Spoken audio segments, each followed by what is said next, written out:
Vakratunda Mahakaya Suryakoti Samaprabha Nirvignam Kuru Me Deva Sarvakaryeshu Sarvada Saraswati Namastubhyam Varade Kamarupini Vidyarambham Karishyami Siddhir Bhavatu Me Sada Gurur Brahma Gurur Vishnuhu Gurur Devo Maheshwaraha Gurureva Param Brahma Tasmai Shri Gurave Namaha. Narayana.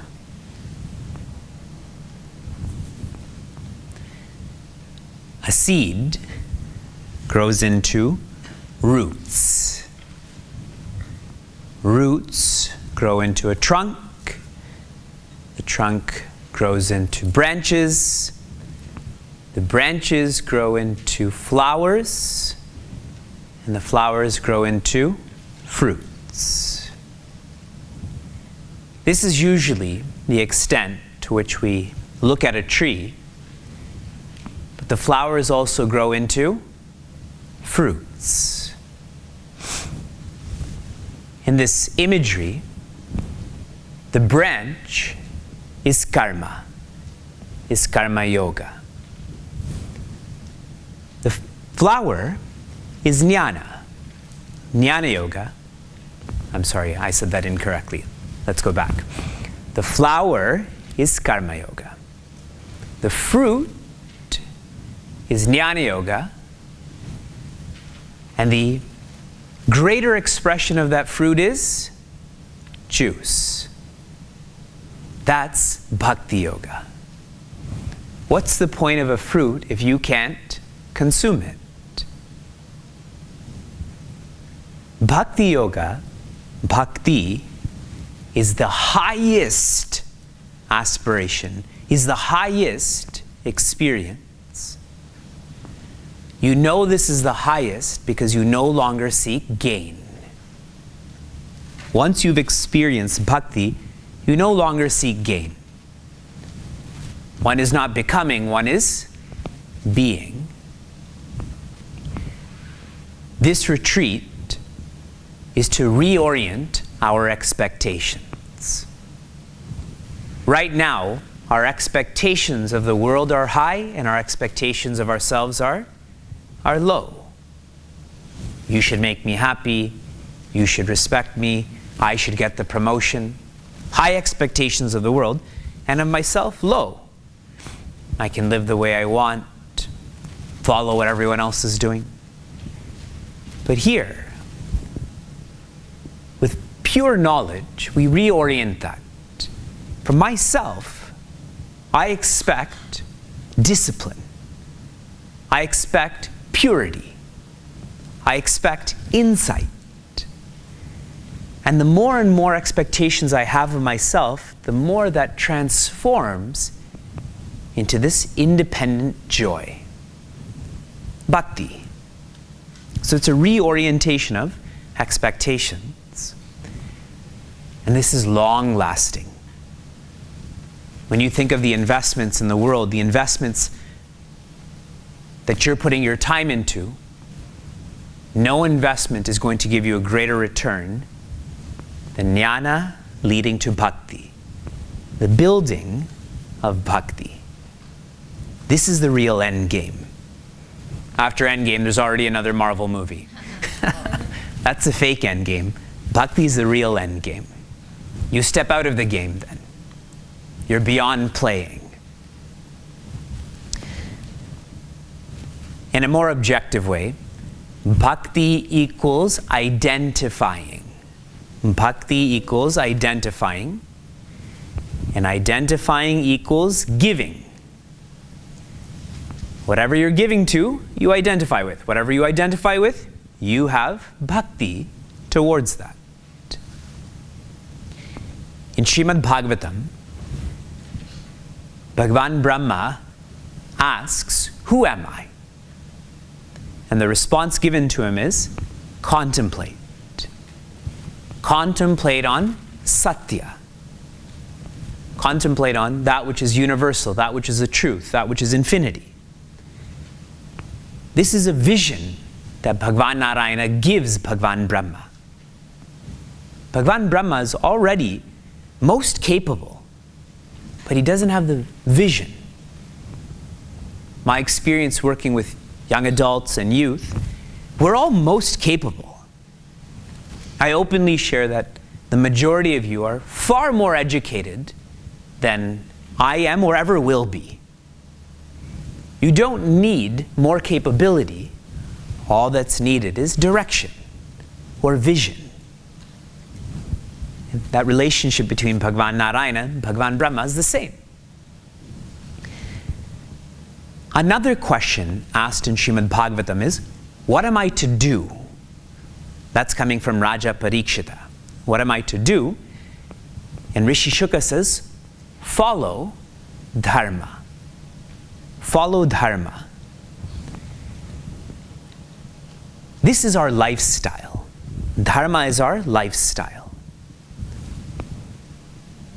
When we think of responsibilities, we tend to think of reluctance. We grudgingly go through our responsibilities. Sheila and I often remember a statement that Guruji made, and he makes it often. Some people wake up and say, "Good morning, God." And some people wake up and say, "Good God morning." You just move the word God around and there's a total change. So now when I travel or when Sheila comes down with Shuka, then she'll say one of those statements based on how she is. We tend to feel good God responsibilities instead of good morning, God. Good responsibilities, God. Does that work? To follow dharma. And that's why Raja Parikshita has no fear. He has no sadness knowing this is his last week. He has so much gratitude in his heart.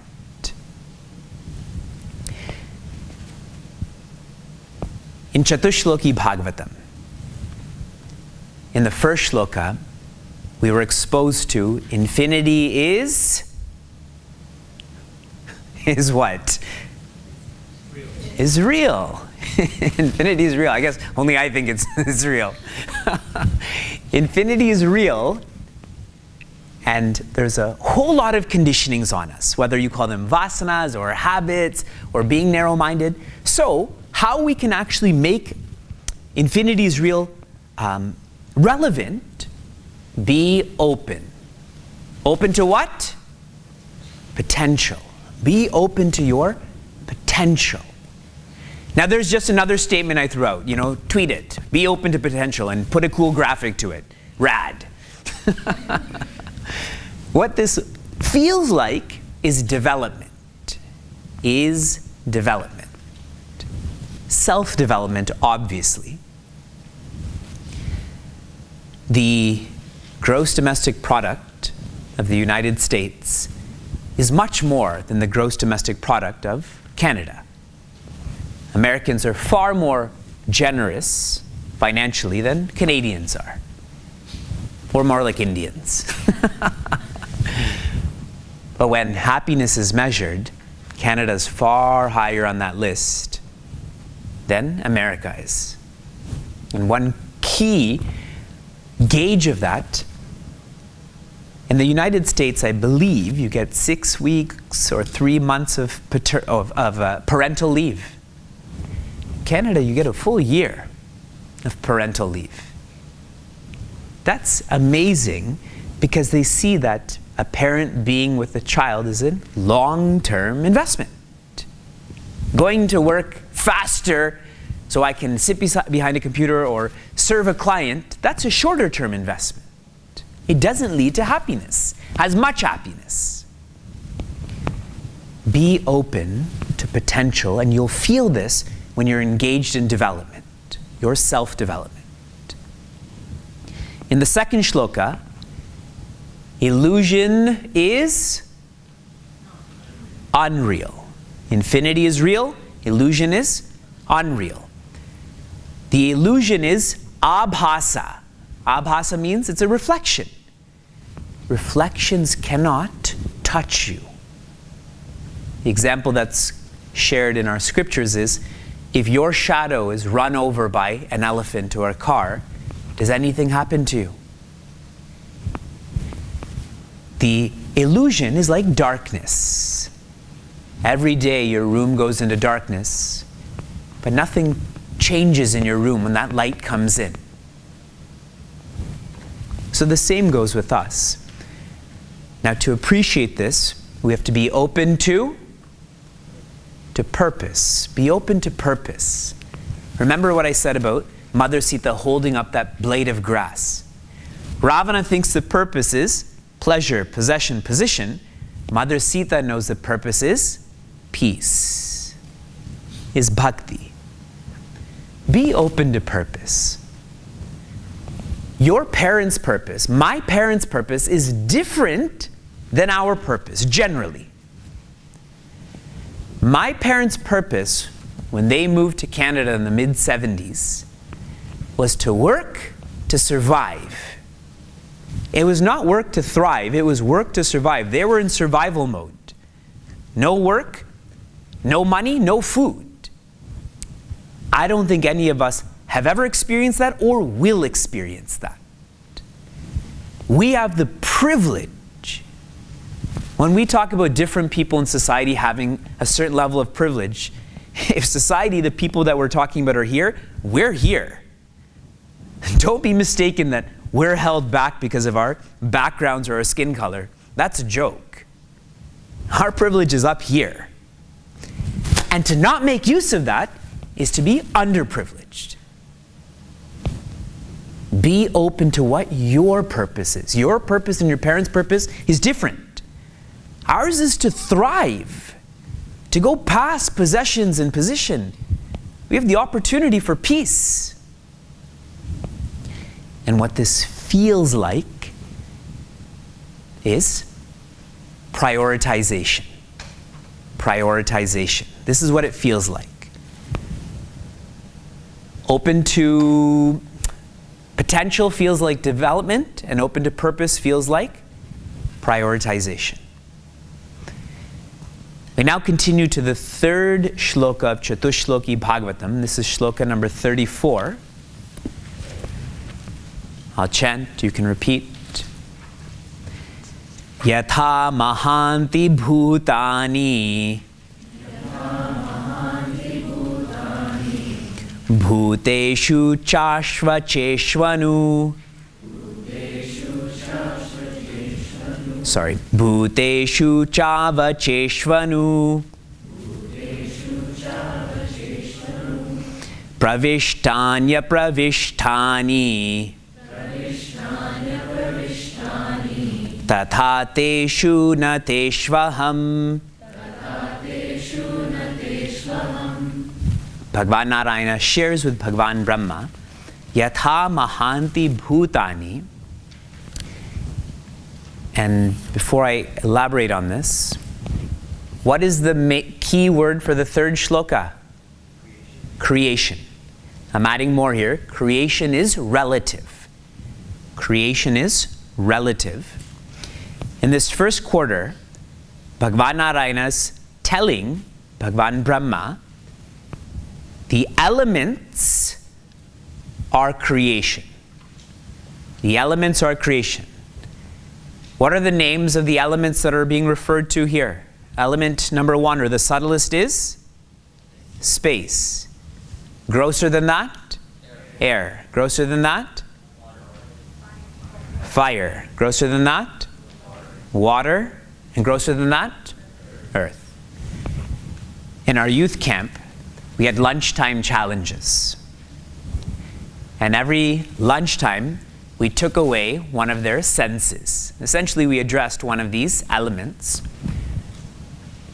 On day 1, we took away touch. So everyone had to eat with their weak hand, their less dominant hand. And that was easy. Everyone's like, oh, this, whatever, lunchtime challenge. Then day 2, everyone had to eat with the blindfold. So we took away fire then. They couldn't see what they're eating. Day 3, we gave them earplugs. So we took away space. They couldn't hear.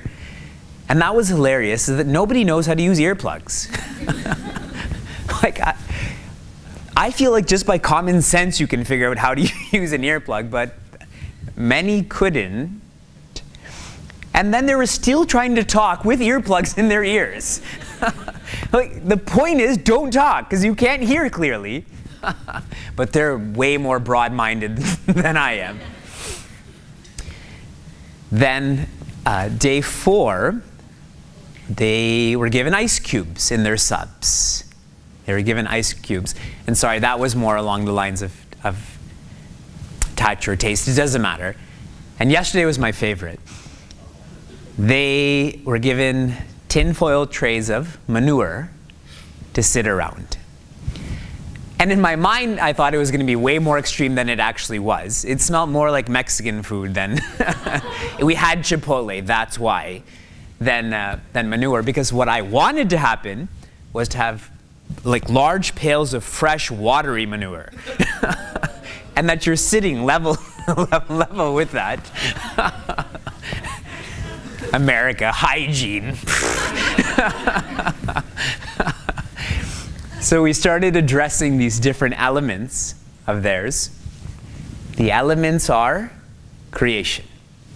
In a very systematic way, the elements have a macro expression, like I said, space, air, fire, water, earth, and a micro expression, which I just mentioned also, hearing, touching, seeing, tasting, and smelling. So the elements are creation. And if you're tightly following along with what's happening, infinity is here, and we're falling in from vision to sight. All of a sudden there's illusion. Now the illusion is turned into the elements. And so in the next quarter, Bhagavan Narayana says, the elements are creation, and creation is diverse. Creation is diverse. We see that amongst ourselves. There's way more diversity in the animal kingdom, and even more diversity in the plant kingdom. We hardly know of the diversity in just one planet. We know nothing about what's beyond our planet. Whatever we know is inconsequential. So the elements are creation, and creation is diverse. That's where the message is so far. But now Bhagavan Narayana tells Bhagavan Brahma, the elements are unchanging. The elements are unchanging. So the implication of that is that there's just elements and not creation. There's just elements. So the carpet you're sitting on is really just elements. We're breathing elements. We're made up of elements, and we will be disassembled into elements also. That's all that's happening. And in the Bible, I think it's referred to as ashes to ashes, dust to dust. In the movie Kubo and the Two Strings, that paper keeps on shifting. It's just paper, but it just keeps on shifting into a beetle, into a spider. The elements are unchanging. And then Bhagavan Narayana really lifts this thought up. He shares, diversity is creation, creation is elements, the elements are infinity. Diversity, creation, elements, infinity. This diversity, creation, and elements is only felt as diversity, creation, and elements because of illusion. When in actuality, there is only infinity. So what are you sitting on? What are you breathing? What are you? My name, I'm Vivek. What do you mean, what am I? And Bhagavan Krishna shares this in a unique way in Srimad Bhagavad Gita. In one shloka, he says, they are not in me. I am not in them, they are in me. Okay, so he says, I am not in them, they are in me. And that's complex, so you think about it some, and I understand it. But then he comes out and says, actually, they're not in me. I take that back. They're not in me. And when you hear it and we think of it in a spatial way. I'm not in them, they're in me, but they're not in me. So we're thinking of it this way. Change it to the word depending. I do not depend on them, they depend on me. Makes better sense now. And then he says, they don't depend on me, the implication being there is no they. There is only Bhagavan Krishna. The way Shri Ramana shares this, someone said, whom should we serve? And Shri Ramana's answer was, there are no others. And we're like, sweet, we don't have to serve anyone now. Shri Ramana has this intimate experience of infinity is real. His is not in his head, it's not in his heart, it's in his hands. There are no others. In another dialogue, a group of people had gone to him and said, Bhagavan, he was referred to Bhagavan Ramana Maharishi, what are you doing for the freedom struggle? And he turns to them and says, what freedom? To him, there's no British and no Indian. There's no Hindustan and Pakistan. There is simply infinity. What freedom? If I know that I'm free, there's no such thing as moksha even. Acharya Shankara shares the same in Nirvana Shatakam. At the end he says, na muktihi, there is no moksha because there's no bandha. These are life-changing teachings. And leave alone teachings, just words. 4 words, na muktihi, na bandha. If one contemplates on them, endgame. One goes straight to bhakti then. You're identified with infinity. I'll share this in another way. Acharya Shankara in Drigdrisha Viveka shares that Maya is names and forms, Nama and Rupa. What is the name of this? Water bottle. Bottle. What is the form of this? It's a cylinder. That form, the name depends on the form, correct? If I bent this in half, it wouldn't be called bottle, probably. It still could be, but probably not. So the name depends on the form. The form depends on what? What does this cylinder depend on? Function, go deeper than that. Space, yes, go deeper than that. We would call it energy. Atoms, electrons, protons, the God particle. And all of that depends on existence. What does existence depend on? Existence is independent. I used the word swarat earlier, yes? So Bhagavan Narayana is trying to teach Bhagavan Brahma. Diversity is creation. Creation is elements. Elements is illusion. Illusion is infinity. In other words, there is only infinity. And you know subtly why he's sharing this? What's Bhagavan Brahma's responsibility going to be? He asks, who am I? Bhagavan Narayana says, you're the creator. So naturally his responsibility is going to be creation. And Bhagavan Narayana is subtly teaching him not to develop ahankara. You're going to go about doing all of this work. Don't be deluded into think that you're doing this work, because beyond creation is me. And that's why he's seen coming from the navel of Bhagavan Narayana. Now for us, all of our achievements in life, all that we are, go back. Go into that reverse engineering. How did you achieve it? How are you who you are? And there's a trillion names that are involved. The garbage person, the president, the person who built the road, our parents, our grandparents, our teachers, who pays for electricity, and on and on and on. So all there is humility. Very much the same messages of Shiva Manasa Puja too. Fine. What are we supposed to do with this? Here's what we're supposed to do with this. Be open. What was the first be open I told you? Be open to potential. What does that feel like?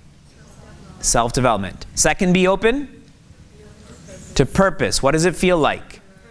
Prioritization. So development, prioritize. Develop, prioritize. Third is be open to perception. Be open to perception. Is our perception absolute? Is our perception factual? When you're perceiving, what are you perceiving? What is it? One of my batchmates, he is a unique individual. Most of you have not met him. And I'll tell you two funny stories about him. So one funny story is, first the one related to this. We got to study in Uttarakashi for an entire month. And we were studying chapter 2 of Bhagavad Gita and Taittiriya Upanishad. And it was so epic. Guruji's teaching us. We have all day free. So our batch, me and some other close friends, we would wander around in the jungle. And one day, I didn't go to breakfast. And it was cold in Uttarakashi too. So I just went back to my room. I didn't need food. And then we were getting onto a bus to go somewhere. And I had asked my batchmate, I said, so what was for breakfast? Just small talk, really. And he looks at me, he goes, vrittis. Vrittis means thoughts. That he's telling me food is just thoughts. That means you had breakfast also. It was just so epic and proper how he said it, vritti. Here's the second funny story. This is so typical him. I was in his room at night near the end of our course. And when I was in his room, and usually nighttime I hibernate. I just lock myself in my room because it's mosquito time, which means I hibernate. We're we're mortal enemies forever. So he has this bucket of water near his bed. And I said, why do you have this bucket? We have, 1 unit, 2 units of showers, and there's buckets already there. So why do you have this bucket? Remember, it's the end of the course. And he goes, I have a tough time waking up at 4 o'clock when the bell rings. So why do you have that bucket? So when the bell rings at 4 o'clock, he rolls over and puts his head in that bucket. And then he wakes up. And he's so deep because Swami Vivekananda or Kathopanishad statement is, arise and then awake. So he followed it literally. First get into Rajas and then get into Sattva. So what's for breakfast? Vrittis. All of this diversity is actually creation, is actually elements, is actually illusion, is actually infinity. Be open to perception. Do you think your perception is holistic? Is the sun going to rise? Is the sun going to set? We're moving so fast right now. And I don't mean mentally, I mean physically. We're spinning this way, we're spinning this way. What being open to perception feels like is care. Is care.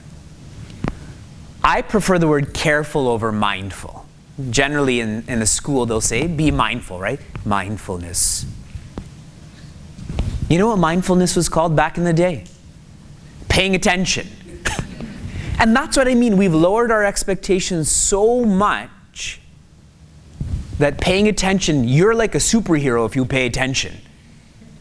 Everyone else, we have to practice mindfulness. Care about what you're eating. When you eat. Don't drop food. Care about how you sit down. Your books, your shoes, your pennies, your car. If you care about all of this, perception will become more accurate. To be careful. Swami Chinmayananda forever shared a place for everything and everything in its place. The way he wrote, stamps, his clothes. I had read that Shri Ramakrishna would often go into ecstasy watching his disciplined disciples fold his clothes. Such appreciation for, he didn't see that shawl or that dhoti. What did he see? Infinity. And he was so appreciative that his disciples were also tuned into be open to perception, care. In Vivek Chudamani, Acharya Shankara says, Pramado vai mrityuhu. One who is careless is going to die, has already died. Died to this opportunity to be happy. What was the way to get out of your room? Your escape room. I am happiness. That's the only way that torture ended. When we remembered I am happiness. And the last shloka, we have to chant this together. Together, Yatha mahanti bhutani bhuteshu chavacheshvanu pravishtanya pravishtani tatha teshu nateshvaham. And now the last shloka of Chatushloki Bhagavatam. Please remind me what the key teaching is in the first shloka. Infinity is real. Number 2, illusion is unreal. Number 3, creation is relative. Why do you think I didn't say creation is unreal? Why didn't I say that? As the rememberable message. It's too hard for us. That's a PhD message, and I may still be in high school or elementary school or daycare. For me to feel that my parents and my schooling and what I'm doing right now is an illusion, I can't grasp that. I can grasp relative. My dreams are relative, my sleep state is relative. Work on that. How many of you are educators?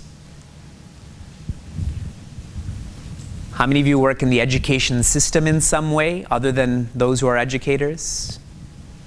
Okay. You have to know how much of a dose, how much to teach to a student, right?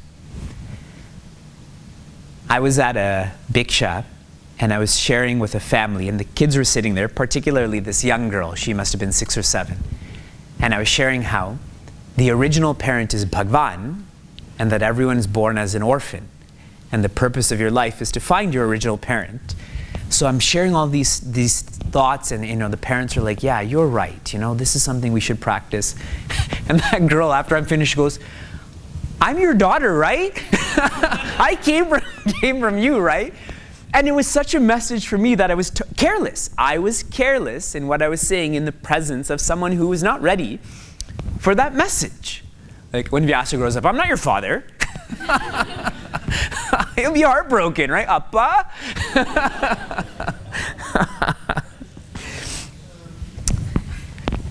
Chaturshloki Bhagavatam, I know I called it pure knowledge. It's one of the purest knowledges that we'll ever be exposed to.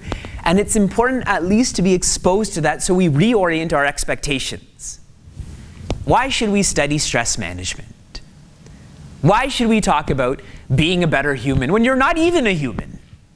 At least let us be exposed to that 100% message, and if we can get to 50 or 33 or 5 or 1, but if we go into the 5% message, we're going to be at 0.01 then, right? So be open. That's my constant message. Our last shloka. This is what we can hold on to the most, this last shloka. What did I say the key word was? Extraction. And now adding to that, extraction is release. Extraction is release. If you have a really rough tooth and they extract it, you feel release. If there's some sort of bruising or swelling in your body and they're able to take out that liquid, you feel release. When school's out for summer, what do? You throw those books in the air and start singing rock songs, right? You mean you don't do that? Etavadeva jignasyam tattva jignasunatmanaha anvaya vyatirekabhyam yatsyat sarvatra sarvada. Great. You should get tattoos of these shlokas. It's just so lovely. I don't know how to say it, like it should just be everywhere. You should be our screen namers, we should pick our names from here. So lovely. Here, Bhagavan Narayana is telling Bhagavan Brahma, and that's why I said, this is really PhD teaching. Bhagavan Brahma is the teacher in the highest level of creation, and he's being taught by God himself. He says here, in the first quarter, what you need to know is knowledge. What you need to know is knowledge. What is knowledge? What is knowledge?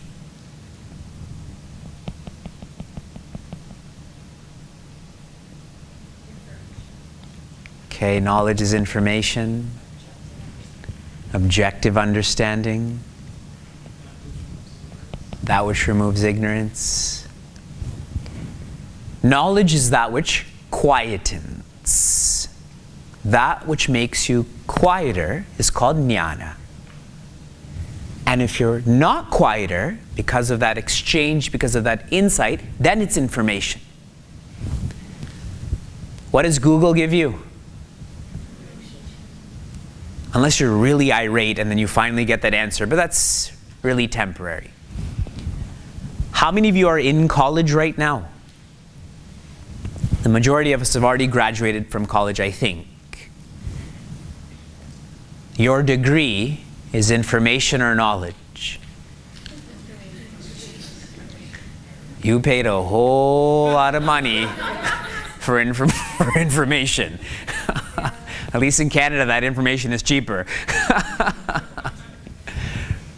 In our youth camp, I had asked the students this was our 6th youth camp that we completed, and I said, many of you have been to 5 youth camps. What has happened over the last 5 years, from say grade 9 to grade 12? Have you become more cheerful or more cranky? And the majority said cranky. And I called them out, what happened?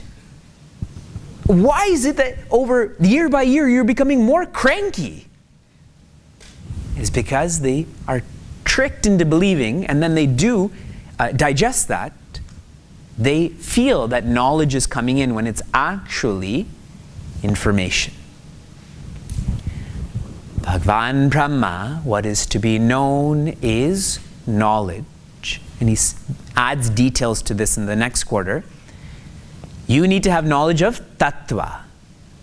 You have to have an understanding and appreciation of that which is deepest, that which is most fundamental, which is Atma. Where is Atma? That's a nice title for a movie. Where is Atma? Where's Atma? That'd be hilarious if someone's name, over here. Where is Atma? Generally, you're going to say here. And then, because of our habit to externalize, we think Atma is a substance that's inside of us. Like that energy source in Iron Man or Spider-Man or something like that. But Atma is Brahma. And the word we've been using for Brahma is infinity.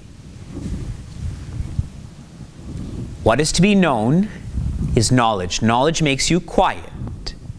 I need the knowledge that will not make me just quiet, but will make me silent. Silent. That will come when I know I am infinite. Sharing this in some more ways, there's a lovely, lovely, lovely dialogue between Yajnavalkya Rishi and Devi Maitreyi. And his simple message to his wife is, Atma va are drashtavyaha. His wife is such a seeker. She has an appreciation that he is in tune with the infinite. And she doesn't waste that opportunity asking him functional questions. She has an understanding and appreciation that if I have an access to an enlightened being and I don't learn about that enlightenment, that is a poor utilization of that opportunity, that relationship. So she says, how can I be like you?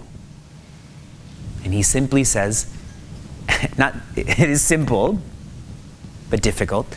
Atma va are drashtavya, which means you should see the Atma. And here seeing means feeling. Feeling the Atma. The way that one can see that which is simple yet difficult to see is to be steady. To be steady. In every movie you watch, if 2 airplanes are trying to fight with each other, and the plane in the back is trying to get the one in the front with, in target, in range, and you always see that, it's so hard for that to happen. Every Star Wars movie, half of the movie is that, yes? And it's through that steadiness, in that case, through the steadiness, the target is locked in. For us, that steadiness creates sincerity. Creates sincerity. In high school, how does dating begin? Do you want to go steady with me? And it's so awkward too, It sounds nice. Do you want to go steady with me? And the aspiration is that steadiness will create sincerity. But not just in high school. My parents went steady with each other. It was called an arranged marriage. And that steadiness created that sincerity, which is why they've been married for so long. Steadiness creates sincerity. The more that we want this knowledge, and really it should evolve to needing this knowledge. I feel it's a wrong teaching to say that we want happiness. We don't want happiness, we need happiness. You can change your wants. You cannot change your needs. That's never going to change until you are happy. To need knowledge. To need knowledge. Okay. What is to be known as knowledge? I should need knowledge, the knowledge that Atma is Brahman, but give me more of a hook, give me more of a handle. That comes in the third quarter through Anvaya and Vyatireka. Anvaya and Vyatireka. Anvaya means presence, Vyatireka means absence. Here is where the word extraction comes into play. Extract that which is absent, and what will remain? That which is present. What does Shurpa Naka mean? Sharp nails? No, it doesn't mean that. Even though she did have sharp nails, it had sharp nails. It means one with nails like a Shurpa. Shurpa is a sieve. You remember back in the day or in the village you see that. We use it for spaghetti now. I met someone recently who doesn't know what Maggie is. Yeah. I was offended. I was angry. Such ignorance. So the sieve, typically we see, the rocks are filtered out and the flour comes through, or the rice, or whatever it is. Her nails are that long, is the point. Shurpanaka, her nails are that long. And that's a funny episode in itself. But going to the point of Shurpa, Bhagwan Ganesha's ears are also known as Shurpa Karna. That his ears are as big and they serve the same function of extracting. What is not going to lead me to happiness, he treats that as absent. And what will help one be happy, he treats that as present. To extract what is present and absent. A more common phrase for Anvaya and Vyatireka is Viveka. Viveka. The word Vich, V-I-C-H, that's a brand too, right? Vichy? Yeah? Isn't it like a beauty cream or something? Copied. See? Copied from Sanskrit and Vedanta. Everything owes royalties to Vedanta. Vich means to sift, to filter. And the examples I gave was about rice, and I gave it about rocks. But when you put that prefix VI, it's no longer about extracting that which is external, but extracting that which is internal. Where the focus is not the world, but the focus is Atma, is getting to you. Tomorrow I'll share a really powerful story about Bhagwan Ramana Maharishi, where he keeps extracting what he's not and what he is. When you engage in Viveka, we come to see, Drashtavyaha, Atma Brahma. But when you engage in extraction externally, you know what's created? Isms. That extraction is really separation. What are some of the isms that are destroying society? Racism. Alcoholism, racism, genderism, ageism, all of those isms, yes? What is the original name of our religion? But now even that's become an ism, no? All of these isms is the same extraction, but it's in an extrovert way. But here, Bhagwan Narayana is saying, engage in that extraction in a internal way. And he specifies this even more. Quarter by quarter, there's more substance that is given. Yat syat sarvatra sarvada. What is sarvatra? What is everywhere? What is sarvada? What is every time? But I'd like to look at this a little bit differently, just in the way that I think. What does STM stand for? No? Okay, STM is space, time, and matter. I thought that was an acronym. Maybe only I learned that. I told you you're more educated than me already. STM is space, time, and matter. Feel that which is fundamental. Let go of that which is functional. Anvaya, that which is fundamental. Vyatireka, functional. When it comes to space, that which is functional is on top of that which is fundamental. What is the one entity you always see in the Roadrunner and Wile E. Coyote cartoons? What's always there? The anvil. What is that called in Vedanta? Kutastha. On top of this kutastha, there's lots of functionality. They make swords and stuff. You mean your iPhones weren't created with an anvil? But the anvil, that's fundamental.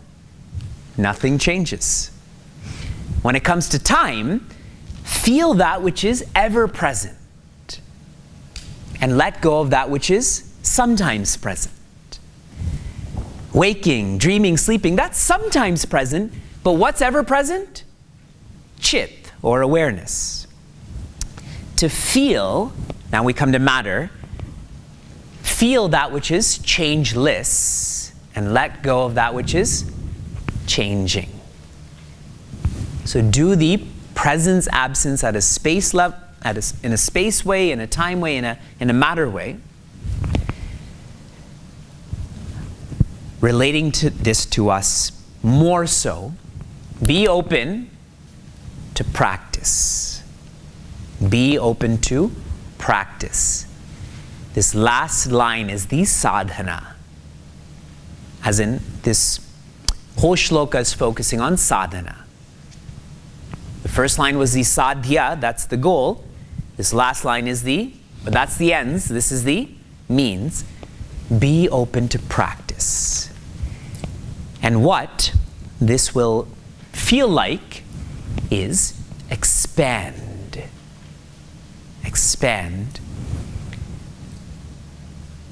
When this retreat is over at 12 and lunch is over at 1, what will you be thinking about? What will you be doing? Most of us will feel that the retreat is over and how I thought and spoke and acted is also over. And I go drift into that functional, not fundamental, into the sometimes present, not ever present, into the changing, into the changeless, because we ourselves are conditioned to believe I should have my ashram personality. And what do you call this? And what do you call what's happening outside? What's happening outside? The real world. See how deep this shrinking is. When we think of puja, again, we think of morning time only, correct? When we think of Vedanta course, we tend to think of males only, When we think of Upanayana, we again tend to think of males only. And on and on and on. Expand. When should you practice? Well, let's go space, time, matter. Where should you practice? Everywhere. When should you practice? All the time. And then matter, who should you practice with? Yourself, everyone. That should be what this feels like. Okay, we're almost finished, but we have to make sure all of the dots are connected. Who is the original student of Srimad Bhagavatam? Original. Bhagwan Brahma. The original teacher? Bhagwan Narayana. What is Bhagwan Brahma's original question? Who am I? Later on comes the question, what am I to do? By Raja Parikshita. He's also a rishi. We call him Raja, but he's a Raja rishi more so. So Bhagwan Narayana is holding Bhagwan Brahma's hands, so close to him, compassionate, relatable. And he says, in the first line, What is the main teaching of the first shloka? Yeah, I know there's lots of messages, and then that's good. I'm glad you're remembering them, but I'll give you your hint, your prompt, right? They have prompts too. Infinity is real. That's our PhD message. We're in daycare. We should be open to potential. And what this feels like, how do I know that I'm engaging in this? Develop. The second teaching is, illusion is unreal. PhD. I'm in daycare. I'm looking up at Bhagwan Narayana like this. And he says what you should be doing is be open to purpose. And what does it feel like? Prioritize.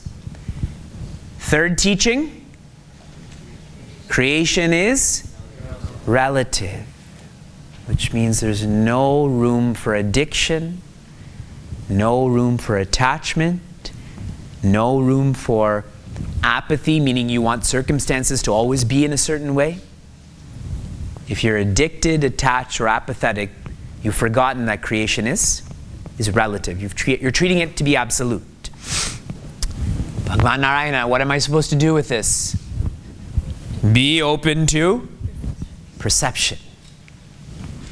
And this feels like care. Care about your perception, as in think about it more. And finally, the fourth teaching is? Extraction is release. How will I release myself from diversity, creation, elements, illusion? By extraction. And Bhagwan Narayana, what am I supposed to do with this? Be open to practice. And this feels like expand.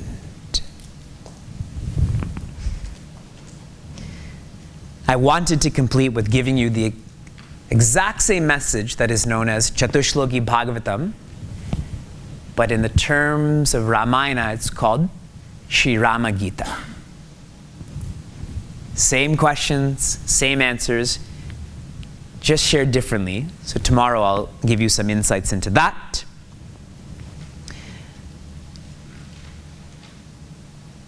The fact that we're studying Srimad Bhagavatam makes us most fortunate. And the fact that right now, it's as if we're relating ourselves to Bhagwan Brahma. He has the question, we have the question too. He got the teachings. We are also getting the teachings. Have faith in yourself. Bhagwan Brahma is freed from his confusion, and he works and works and works cheerfully and humbly. There's no procrastination. There's no fear.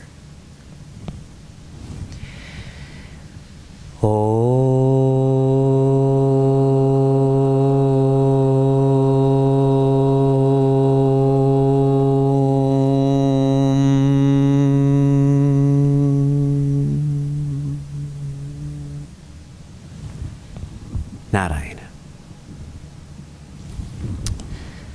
Briefly, how many of you tried your RAD from